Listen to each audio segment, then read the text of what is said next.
এক রাজা ছিলেন যিনি নিজেকে খুব শক্তিশালী মনে করতেন। তিনি ভাবতেন, আমার চেয়ে বড় কেউ নেই পৃথিবীতে। একদিন তিনি শহরে বের হলেন। পথে এক গরিব মানুষ তাকে সালাম দিল না। রাজা রাগে বললেন, তুমি আমাকে সালাম করলে না কেন? জানো না আমি রাজা? গরিব মানুষটি শান্তভাবে বলল, হে রাজা, আমি আল্লাহকেই সালাম দিই। তিনি আমার রব, তোমারও রব। রাজা চুপ করে গেলেন, কিন্তু মনের রাগ জমল। তিনি সৈন্যদের আদেশ দিলেন, এই লোককে কারাগারে নিয়ে যাও।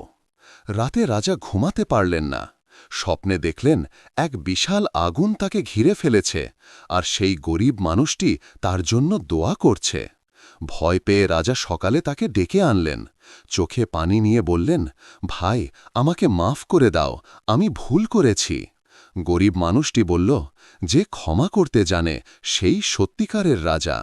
রাজা কেঁদে ফেললেন আর বললেন, আজ আমি শিখলাম, মানুষ বড় হয় না রাজত্বে, বড় হয় বিনয় আর ক্ষমায়। শিক্ষা: অহংকার মানুষকে নিচে নামায়, আর বিনয় মানুষকে জান্নাতের কাছাকাছি নিয়ে যায়। যে ক্ষমা করে, আল্লাহ তাকে আরও সম্মানিত করেন।